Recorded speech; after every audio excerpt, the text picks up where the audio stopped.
So Terry, you're directing Good People, Yes. and it's a new show. And I was wondering if you could just tell us a little bit about what Good People is about.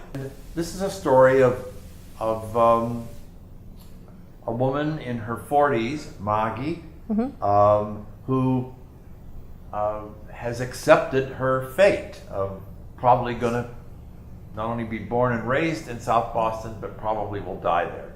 And she's got a developmentally disabled daughter, and she's trying to provide for her, and the next paycheck pays for last month's rent, last month's utilities, Right. and it's touch and go. And it occurs to her that the only way to get another job after losing so many jobs is to look up a classmate of 30 years ago who's a successful doctor, and hopefully he'll have an opening in his office, or one of his friends will. And this brings up rekindled a relationship in high school. How did Dr. Mikey get out of South Boston and become a success? Yeah. And she didn't. Right. It's a powerful drama with a lot of wonderful comedy. Okay. You mentioned some characters, Mike, Maggie. How many characters are we Margie talking about? has two very good friends. Okay. Jeannie and Dottie. Dottie's her landlady, who's probably more concerned about getting her rent money than whether she evicts Margie or not. She's got some great laugh lines. Yeah. A cranky older woman who just has some of the best punchlines in the show, only to be topped by Jeannie, who has probably more punchlines. Margie's best friend. Okay. They're about the same age, and they're sisters under the skin.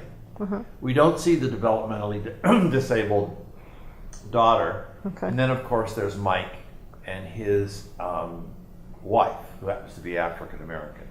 And then there's one more character, Yeah. the manager of the Kmart, Right. who is in the beginning and the end of the play, Steve. Right. They're Right. all very richly drawn, totally three-dimensional characters. Okay. And are you looking for that South Boston accent? Yes, I mean I don't expect it for the auditions, okay.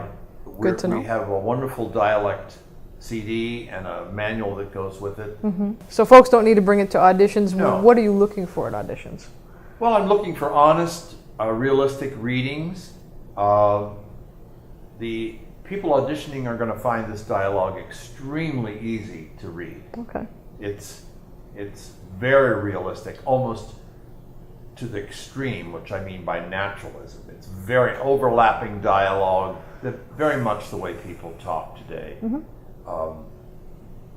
Multiple conversations going on at the same time. Very believable.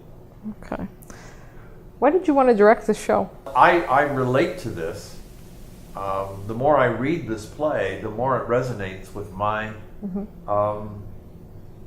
my hometown of Elwood City, Pennsylvania, and the U.S. steel industry going belly up, and many of my friends and their parents falling on hard times and have to go on welfare, and I understand the suffering they're going through and the frustration, and I sense it when I go back to visit.